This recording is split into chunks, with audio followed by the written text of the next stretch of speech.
like laning versus techies is also a little bit painful because he has a long range and he always shoot you. Yeah, I totally agree. Do you generally block the wave? Yeah, I block the wave, but I don't do it right. I block the wave only on Dire because on Radiant you always it's the creeps come near to the tower naturally, so Yeah. when you block it, it's on the tower. So I block it only on Dire. Yeah. That was my point. You basically just want to make sure it's not under the tower, otherwise you're gonna really push it.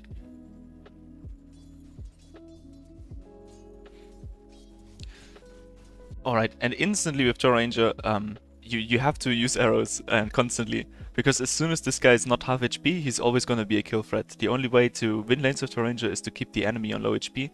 And you really have to abuse this. So as soon as you come to the lane, you want to position like here in the midst of the creeps and then constantly press arrow. And you want to do this really early before the creeps fall low HP, because as soon as they fall low HP, you want to CS them. But for example, Okay, now so you have like 1, 2, 3, 4, 5, 6 auto hits. yeah. That's also my problem with it because I'm not so aggressive. I'm trying to blast it, and I'm not aggressive as I can be. Yeah. And this lane is really gonna switch. Imagine if this patch would be half HP, then Techies would, or like Lich, would instantly like try to follow you with aggression, and he wouldn't leave you on the lane. And then this Techies would come and you can turn on him as well. But as soon as you don't put the aggression on, then he has the space to get to you. And if you're half HP and he's full HP, the lane is basically unplayable. Yeah. And look, he doesn't play block the game, and it's But yeah, I know. Yeah, I know it's my mistake. Nice aggro though. I love aggro. Yeah, and always just Yeah, enemy.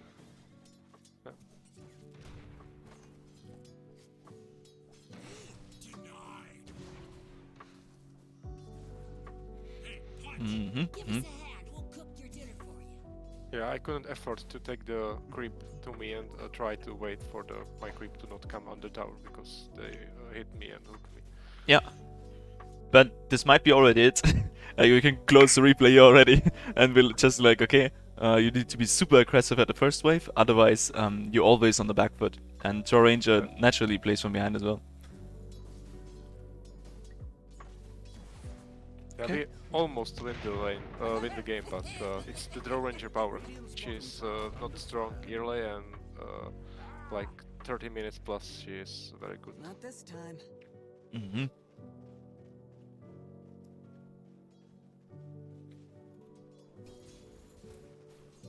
Alright, I assume it's just gonna be more of the same. Yeah. I love that you take aggro. This keeps you alive in this match. And then I guess you just want to max E and get to the jungle as soon as you can.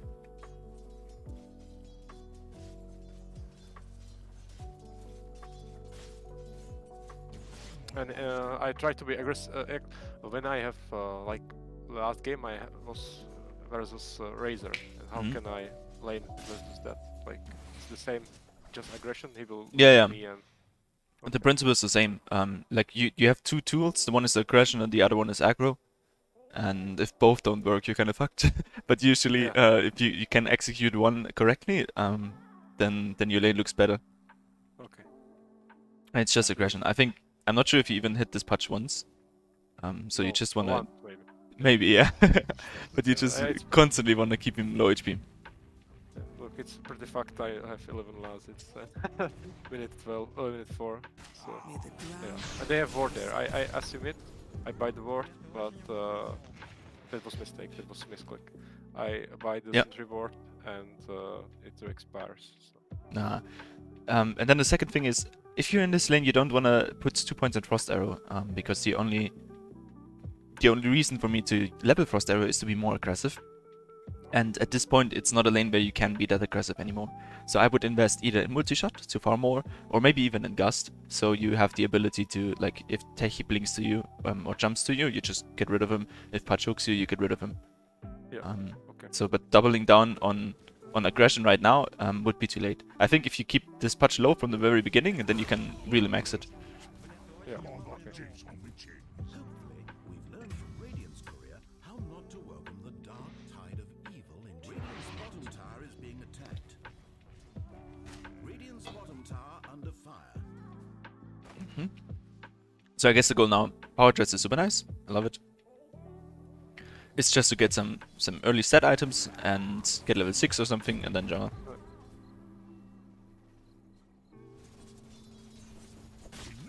Yeah, you have to hit him. You still have to hit him. Yeah. Mother Wind speeds thy steps. So I was so scared of them. Because he's full HP. Yeah. But I was like, I was alone in the lane, so if I try to hit him, he's just hook me and kill me. Dire's top tower is being attacked. Yeah. Yeah, I agree. Without Gust, it's really difficult now. But it's alright. I guess the plan here is just to get level 6. And we can actually be happy about solo XP. Yeah, I would leave the lane already. This is too much. This camp is too difficult in my opinion, because Yeah, but, even the it lane has was- been contested. I Yeah. know, but he was pinging me 10 times already. I was Okay, so okay. angry. He was like, farm it, farm it, farm it, farm it. I was like, oh Jesus Christ, I just shoot one arrow and go back. My coach told me even in, I don't know, back when I was Divine, he told me never listen to teammates because they don't know your hero and they don't know what you're doing. And just focus on the things you know you're right and on your gut feeling and then make decisions on that. I want to mute all everybody in the team, but sometimes it's good when there is someone missing or someone is in with. True. True, fair enough. Alright, so we're level 6. I would leave this lane as soon as possible. Maybe you can push this one out. And then just go, because every second you hear, yeah, it's a risk of dying. Yeah. And now we have to decide where we go. We don't really want to be top anymore. Maybe you can join with Tidehunter together. For mid lane, fair enough. Just gotta make sure that we don't get run down and prevent deaths. And then we can even get yourself an observer ward and just place it wherever you want to farm. The invoker just farms, so I need to try to defend this tower. That's super nice. But Super nice. that would- We love it. Dire's top tower is under siege. Radiant's middle tower is being attacked. Radiant's middle tower is under siege. Once again, But that was really good. The recognition that you have to defend a tower, that's really important. And from me, on my perspective as Invoker player, I even want to give it to somebody else. I want the support to stand mid lane, because I'm, like, as an Invoker player, I'm gonna die against this wind range anyways. Yeah. I probably wouldn't engage here. Let's see. Okay, fair enough. But there always comes a risk with it, and every early engagement that you have before you get to your next item, it's always usually more risky than the reward is worth taking it. Imagine if you would die here again, then your game is really, really tough. Dire's top tower is being attacked. And if this guy is here, I would just ignore him as well. Yeah. And then we still want to look with the Ranger, especially if you have the Dragonlance, we still want to look if we can leverage it into getting objectives. For example, taking this bottom tower would be very important. And maybe with Tidehunter we can check his ulti in 30 seconds. Maybe in 30 seconds we want to be together with this Tidehunter and just kill this guy.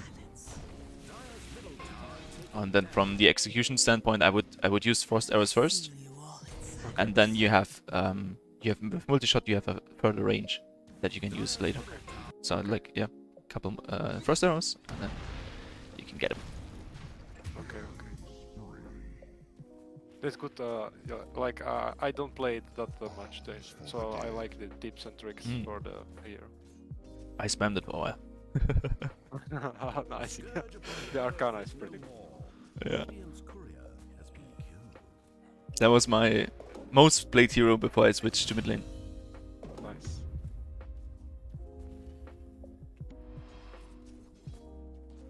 Okay, cool. Tidehunter's ulti. I would be looking at taking bottom tower right now. Dire's top tower is being attacked. Because the goal is of course to boost your own net worth, but the Ranger is a relatively slow jungler compared to some other heroes, and if you can leverage this into getting a building and taking enemy space, and then for example you can take this building and push out the wave, take those two camps and rotate back to the to the triangle and then do the same shit over and over, then you take away 2 camps from Juggernaut while you have the triangle at your hands as well. Yeah, Which is always try to farm the triangle and yeah. yeah. But my offlaner really often sit there and die, you know. That's alright. And like, if he's completely solo, I would expect him to die as well. Like even here, he doesn't want to use ulti, which is nice because he would just waste it. But if you join him and, for example, see, okay, this patch just died, and then maybe you don't TP directly, because now, like if you show on the wave right now, then this patch is gonna TP bottom and try to hunt you as well. But as soon as you can go together, yeah. Yeah, yeah.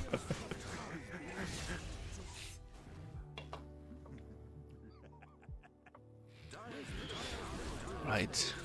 Like you will see the Tide not use the Ravage very often. You just hold it for most of the time. But it's still you need to count on it that everybody is not TI winner. Mm-hmm. And I would probably still have joined them again, especially if Invoker's down here, because in my mind the things that have to be done is to take this tier 1 and this tier 1.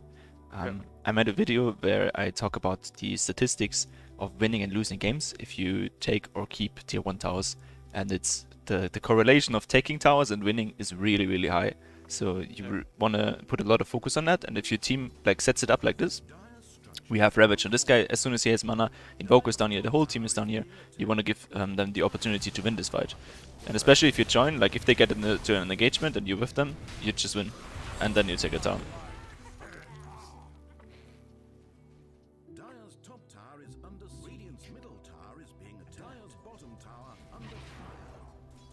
Mm-hmm.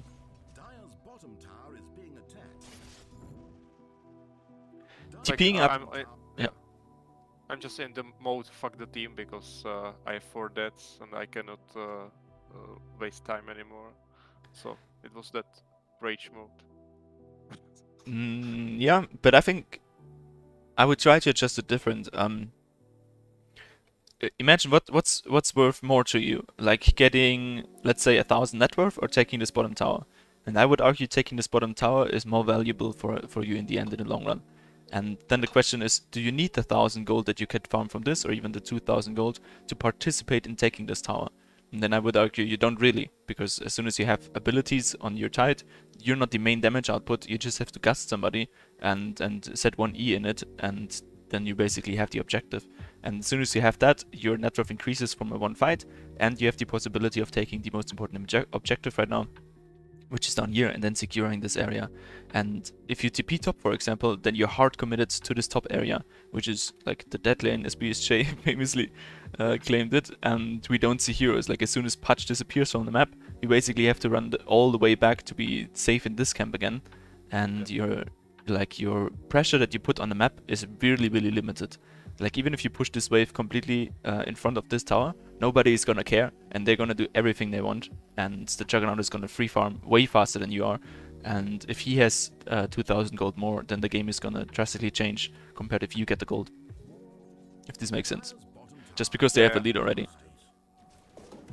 And in my mind, Drow Ranger is a hero that is able to fight relatively early. Like if you would be an anti-mage with a Battle Fury, I would say, sure, you go for it. Or if you're an Alchemist or Medusa, like heroes that are so incredibly fast at farming and they are definitely dependent on the net worth, then I would say, sure, go for it. And then as soon as you get the item, the game really changes. But like even if you get a rapier or something, the game doesn't suddenly change. And like maybe you can argue, okay, 4 stuff is one important thing, and then I want to be with them, and fair enough. But I would really make it based on Tidehunter's ulti and on the position of the team. Like I want to play with Invoker, I want to play with Tidehunter.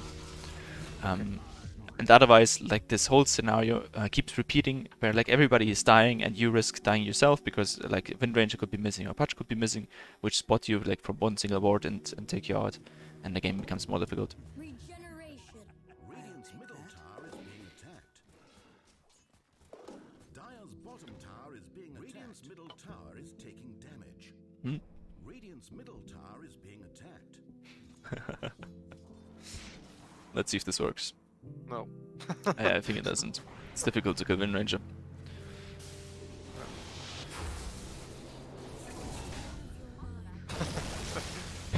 He used the revenge. All right. That's- But I want to make the case. If you know me, then I'm a huge individualist. I don't know if this is the word, and I want to make a case to show that every good thing that happens is your responsibility, and every bad thing that happens on the game is your responsibility as well. So I want to make a case that the only reason they tried to kill people up there is because of you. And if you would have changed your position, then they wouldn't have came up with the idea to even try that play. Then I would say that if you bottom here and engage into a successful position, then they would never try to play up there with Invoker anyways, because you had things to do and you would be playing in this area, you'd be controlling this area. And the next thing, of course, is like recognize this and either chill with him, and like make a play with the mid laner that you have, or just call for it and say, hey, it's not gonna be worth it. Let's rather take an objective together. But hey, they tried.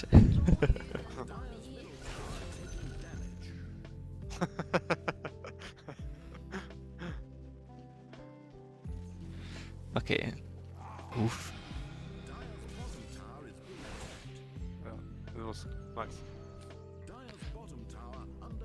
So in my mind, we're just waiting for the next Ravage, and then we want to move together and get some vision and still target this bottom tower. Yeah, I wasn't expecting to be with a TIE Hunter because he's always alone. Like you can see, he just died over there. Also. I just TP to defend the tower and they both die. Mm-hmm. Radiant's middle tower is being Yeah. tower has fallen. Yeah, understandable. The game is really difficult now. Unless But like... I always I am super rage mode, but I always try to farm and do something with it. Like look, they. Yeah.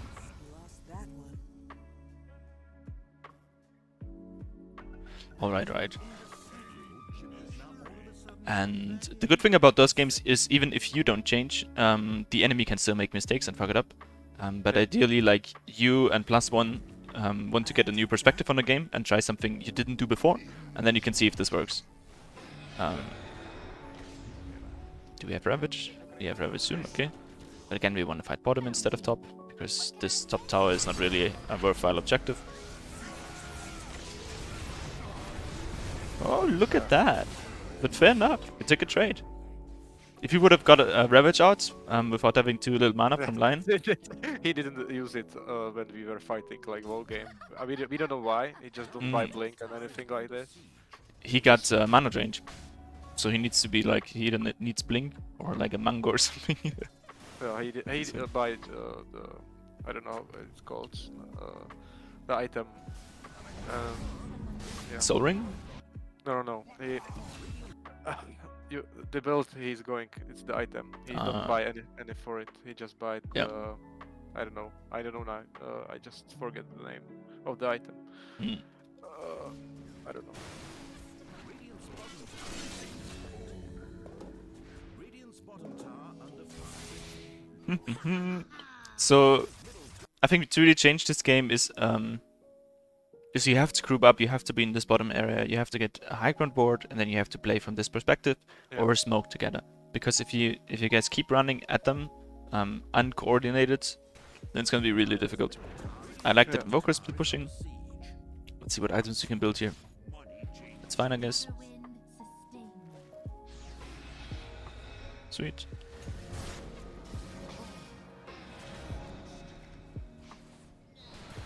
Nice. Yeah, they can still mess it up. It's just humans as well. Bottom barracks are under attack. Cool. Now I want to recover a bit, get some vision out. We don't have a single observer. If you spot observers in a stock, you can buy them as well. Just Yeah, I place know. them. I'm trying to every game. But like our supports, I don't know.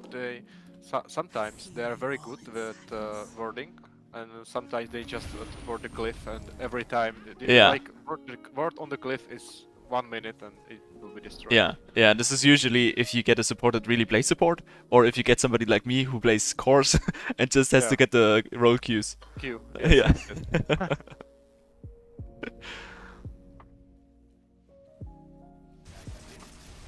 Nice. Well done. Playable, playable. Yes. Radiant's coin has destroyed the entrance to Coin, where it will be judged for its prize. Fair enough.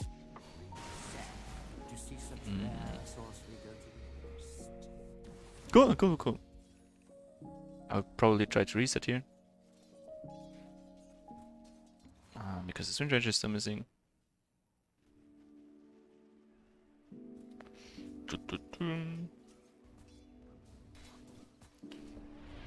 Yeah. We died there. Yeah, I'm not sure if you want to push the storm. Like the Juggernaut was dead, but was not great.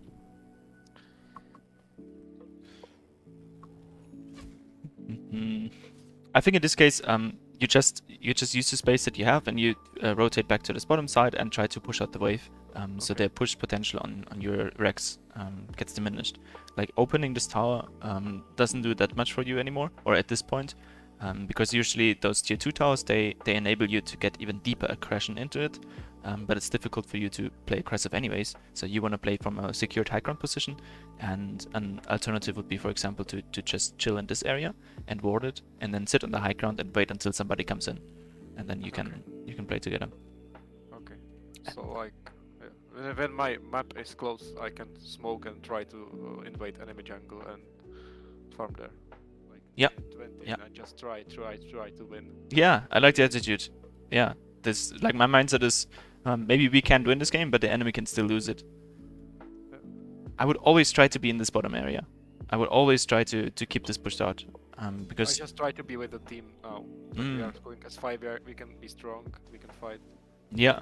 But I would center myself around Tide Hunter and then make sure that like you can communicate your plan. You can communicate, hey, we should be pushing out this. We should be playing on the high ground here. We should be boarding like very aggressively, and just sit on the corners and wait until they make a mistake and come up.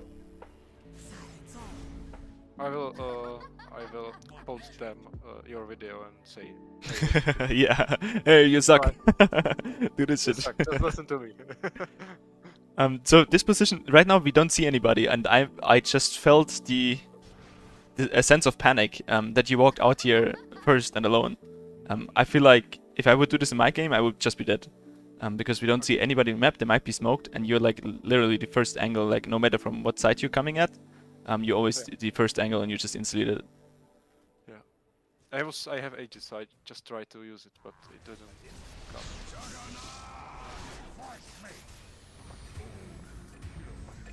And now she escaped with it again. It's not magic. Wild. Agility. Okay, so we're at this position. My goal usually would be to farm this as long as you don't clear ancients fast enough. And this could be like you can clear ancients maybe level 9, 10, 12 at latest, because then you have level 2 ulti and then it's really comfortable. And then you wanna... A big part of the farming pattern in my mind is to farm towards an objective and away from things. Like you wanna intentionally farm and not just treat it as a blank slate where you can hit every single camp equally. For example, you don't want to be at this camp very long, and if you want to farm like your way back, then you want to be here as soon, maybe like 1 minute, like whatever, and then it gets to second 50. And on second 50, you want to stack it, then you want to clear it, then you want to move back. So you have the shortest amount of time on a dangerous camp. Yeah, I always farm on Dire. I farm the 4 camps on the right. The 2 camps I don't farm, and then ancients. And if I have space and there is no one bottom, I farm the bottom 3 camps and my ancients with the large.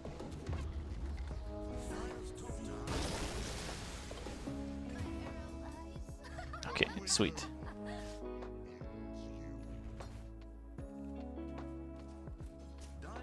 So I would have probably tried to move even further and like take this camp, or like even if those camps are still up, I would take them, and then I would move my way down, and then you can clear 1 more midwave if it's contested, and then you can get to the ancients, and then you can still direct yourself into this direction bottom. Okay.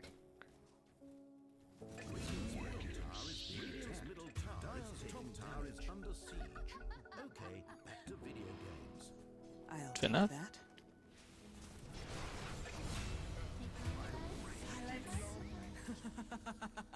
Dire's top tower is being attacked. Because I would count this as a part of being involved in the farming. It's like how many times do you disrupt your own farming, and things that can disrupt this is a position. Like if you position yourself around this area, then it means you want to fight or you want to get active, and the further away you move yourself from the hotspot of fighting, the more efficient you're going to be in farming because nothing interrupts it. This is nice. Yeah, so first I used the arrows and then the gust. A courier from Radiant Yeah, first use your auto attacks, and then use the multi-shot. Because multi-shot has a further range. Like if they try to run away, you can multi-shot them. Okay, tower okay, is okay. being attacked. And this is, I would count this as a part of farming patterns. I feel this is a mistake of positioning in farming.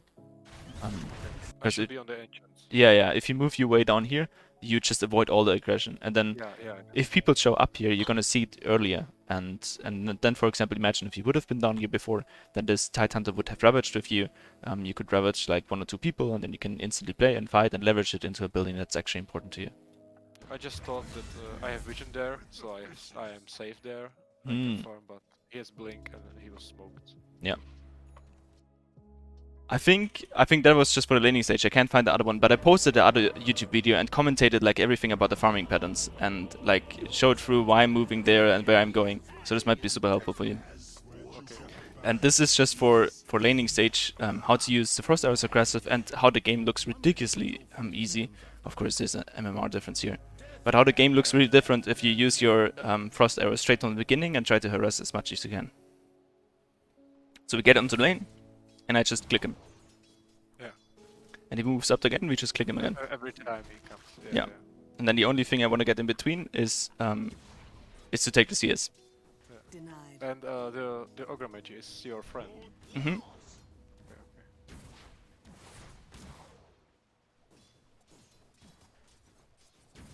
Can be also more aggressive in this position. Yeah. Am I right? Yeah, and even I can see it here from in the replay perspective that I could have clicked way more, I think. I could have been even more aggressive. But as you can see, like the game gets incredibly hard for this guy. Because now he's... I don't know what he's doing. I think he walks back base because he doesn't have the region. And instantly the lane is won. And then there's... Yeah. Yeah, sorry. And then there's basically just a line, and then we can just click him as well. And as soon as you fall under a specific threshold, then you're just instantly dead against your ranger. And now I was just like, okay, let's chill until I get level 3, because then if we put out the same aggression, they actually die, because we can chase them. And instantly click them again. Click, click. I think I'm just waiting for level 3 here at this point. But I could have been even more aggressive, I can see it now from the replay as well.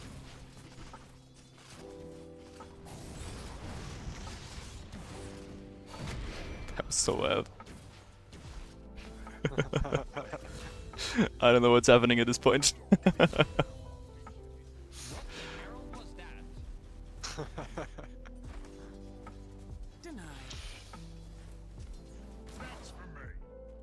Okay, but now we have the levels, and like basically the lane is completely won. Just by me putting some aggression in first wave even. I feel like even if they come back and I don't put the same aggression anymore, I have the level advantage already, I have the item advantage already, and it's just difficult for the enemies to do this. So I would just suggest just for the next laning stage, try to push them as hard as you can from the very, very beginning, especially if they're immediately heroes. I will try. And now it's like, I'm level 5 against what? Level, where is it? Level 3? So as soon as you come into the lane, you're just dead. And then the game kind of snowballs by itself. That's when I'm playing sniper. That's like it. Like Yeah. sniper, big range, shrapnels, and they can do shit versus me. Yeah. But with the Drow Ranger, she's a little bit I don't know, closer to the enemy. Yeah, it's a different concept. But you don't draw aggro, and that's the amazing thing about Frost Arrows. Yeah, I know. When you just need to click on them manually and don't Yep. use autocast. Yeah, I true. know it. And then this is a great thing as well. If you have a setup like this, and you know your next creep wave is coming, you want to protect the catapult, so you can press glyph here, and then the creep doesn't die, and the catapult doesn't take damage, and the next creep wave runs into the tower, and then the catapult is protected and you can push the tower. You are And level 6 in 7 minutes. Yeah. Level 6 in 10 minutes. yeah, it's absolutely ridiculous. And then, as you can see, like in a setup like this, the enemy tower falls basically in 7 minutes. And now Crazy. there's like no way anybody can lane here anymore. And as you can see, this guy is trying to go top and do like whatever. But it's like he's done. He's completely out of the game. And then as soon as we have the lead, we can stick around here a little bit. Maybe we get like a Dragon Lance or an item that we need. And then we want to leverage this lead that we have into another objective. Okay. So be very aggressive with the... Yeah, I think like it's a bit... Every hero you play on the safe lane, you need to be aggressive. Yeah. I think I'm very good on Urza, and I'm very aggressive, and I'm ending like 22-0. Yeah. Similar concept. And then, for example, now, of course, if things change, like if Bara charges mid, then we can just TP here, because I'm the strongest hero on the map. And now we just kill the mid laner, and we killed this guy, and now we're at the perfect position to get the next objective, and we just take a mid tower. Yeah. And then it's like 9 minutes in, and we're I threatening see, all the I see objectives. one video, there was, I don't know, OD Pixel or someone, Yeah. Jenkins, say that if you take 100% of the games, then 40% is auto-lose, 40% is auto-win, and 20% is about your experience and knowledge about Dota. Yeah, I think so too. For like if you play really on your max MMR, or like if you're at that place where you basically have like a 51% win rate and you're really increasing very slowly, then every little thing that comes in between changes that. But if you can leverage that, if you really think about every game in detail and really try hard in a game, then you're always going to be a net force for good and going to impact the game. And so we took mid tower, and then we're gonna try to take top tower.